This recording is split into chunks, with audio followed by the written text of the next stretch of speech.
Hello, welcome to another episode of In the Trenches with Gang Green. I'm your host, Bubbs. Today we have some breaking New York Jets news as Haason Reddick, just a few months after being traded to the New York Jets back in March 29th, has requested a trade from the New York Jets here on Monday, August 12th. We will break it down here in a breaking news episode of the In the Trenches with Gang Green podcast. Before we break it all down and give you my instant reaction thoughts to this news, let me quickly tell you about our podcast partners, starting with our friends over at SeatGeek.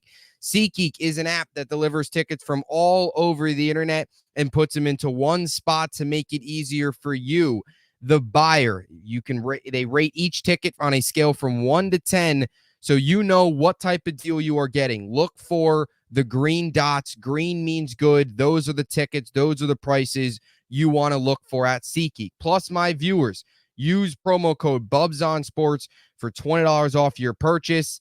And click the link in the description down below. That'll take you to download the SeatGeek app. Once again, promo code BUBSONSPORTS for $20 off your purchase. Also, EDGE House. You see me rocking my EDGE House all the time on the show.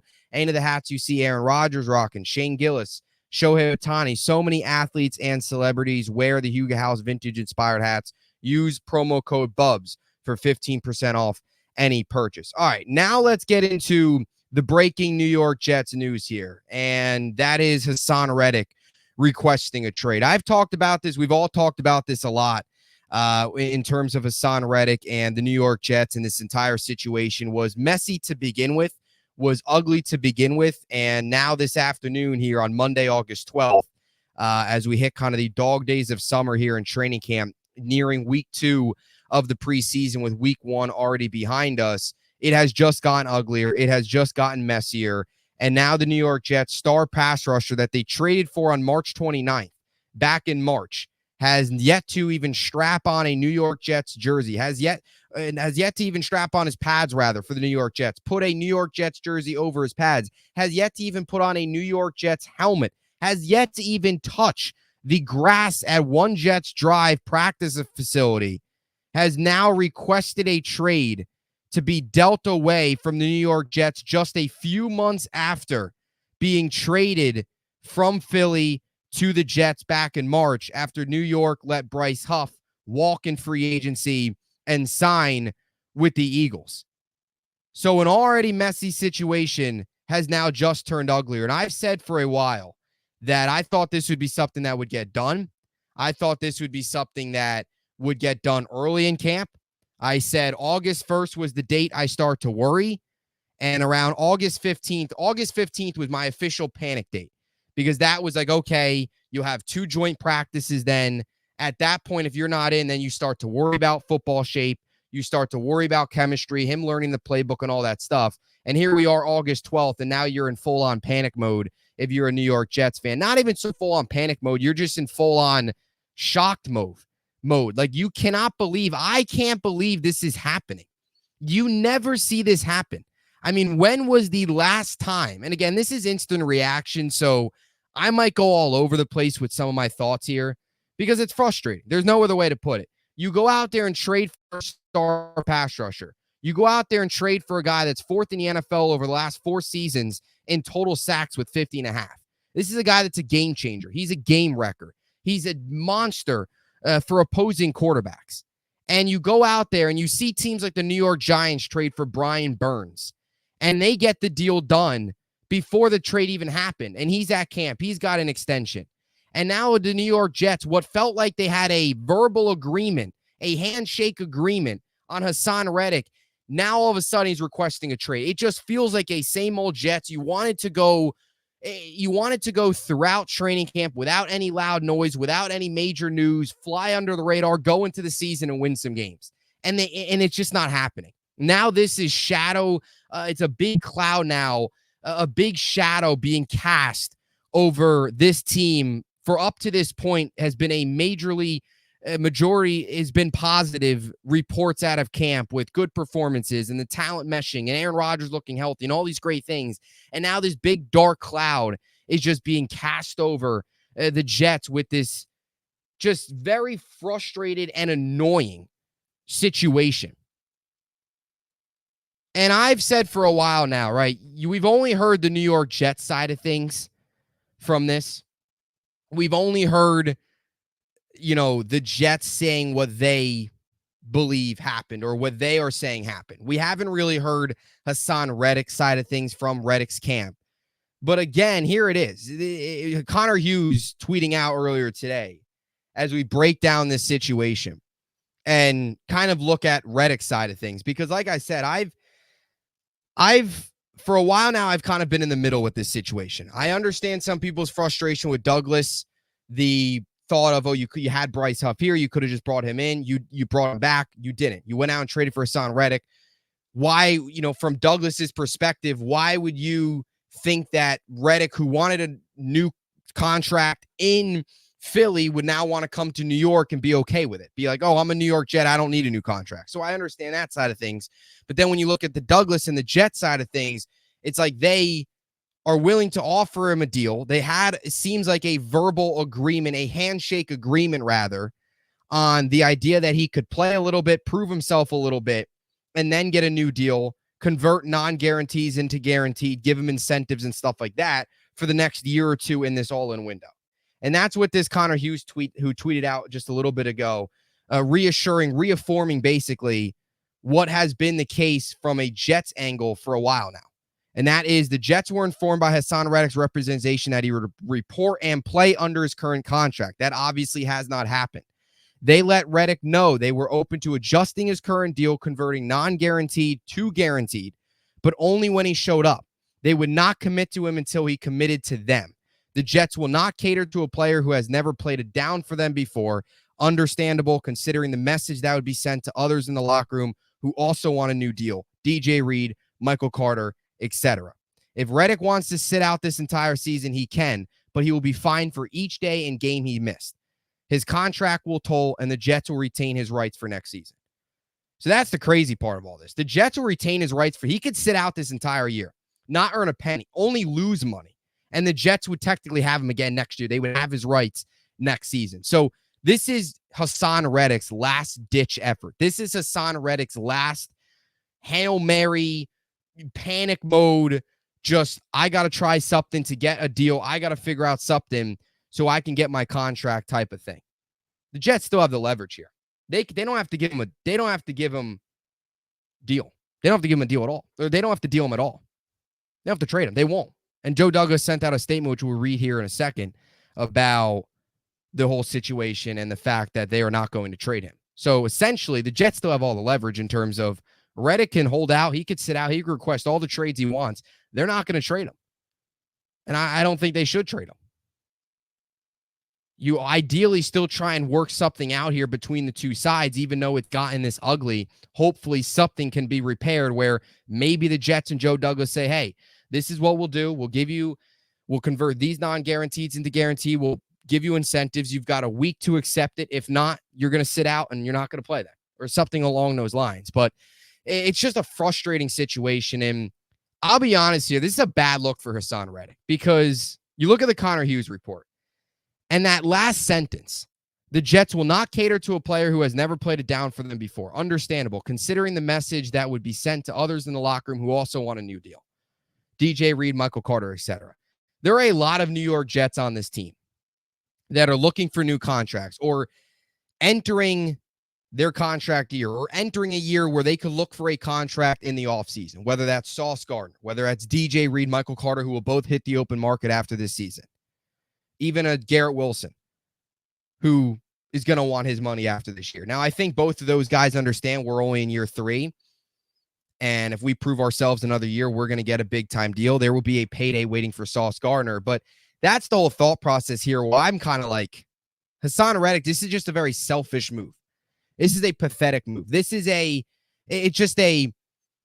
is where I understand why the Jets are kind of holding their ground here in a way. Because it would not send the right message to the rest of the locker room if a guy that came in here has not played a snap, has not played it down with the New York Jets, hasn't even shown up to a practice, gets a big-time deal. And then how would that make DJ Reed, Michael Carter, all these other guys in the Jets locker room that have been here through losing? have been good in the locker room through losing, have been leaders, have gone out there and not, show up every single week, even through what has been a very, very tough last 2 seasons where you lose Rodgers 4 snaps in. Year before that, you have all the quarterback problems. And they're still here. They're playing every game. They're playing their hearts out. They're studs at the position. DJ Reed, an excellent QB cornerback too. And, of course, Michael Carter in the slot. It wouldn't make them feel good, and that's why it's such a tough situation. Because you can't have a guy come in here and don't play a snap, and then he gets the big payday. And all these other guys that have committed so much to the team, have shown you so much, have played so well, great in the locker room, great talents, they don't get a deal. That wouldn't make them feel great. So that's what makes this such a messy situation. And that's where you start to kind of look at Reddick and say, man, this is kind of diva-ish. You haven't played it down. At least show up to camp. If you're really a team guy, if you really care about winning, at least show up to camp. And you heard reports last year about him kind of quitting on the team late in the season and looking forward to the offseason and too worried about his contract, not worried about the team's success, only his money and all that nonsense. So it's tough. And again, you can also look at the Reddick side of things and say, hey, look,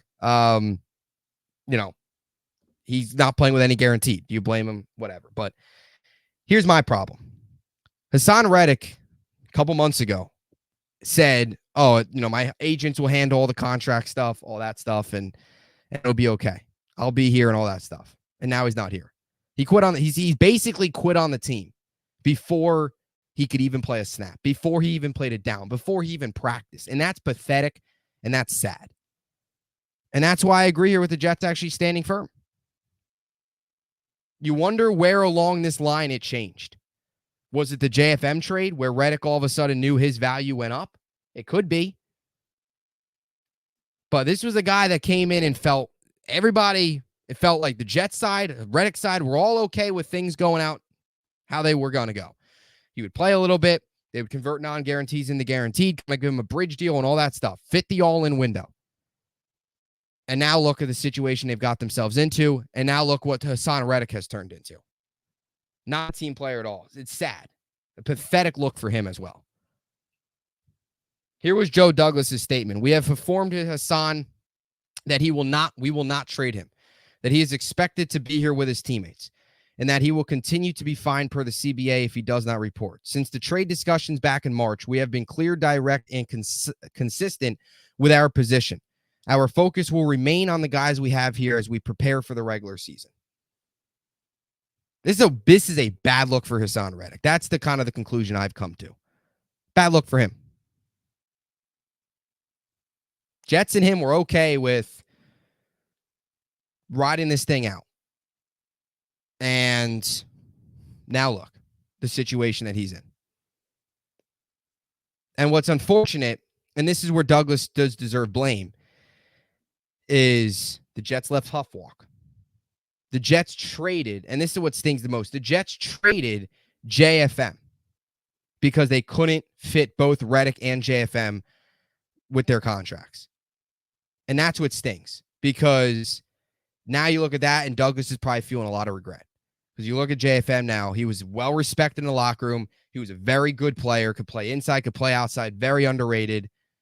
You traded him away to fit room for Reddick, and now Reddick doesn't even want to play. He's requesting trade, which is terrible. So that's on Douglas. That stings. That's tough, and that's unfortunate about this entire trade is you let guys like that go because of Reddick, and now he doesn't even want to be here. And you wonder how that kind of goes about in the locker room, but it is what it is. And look, I'll continue to say you hope something could get ironed out, and you also hope that, you hope that something gets ironed out.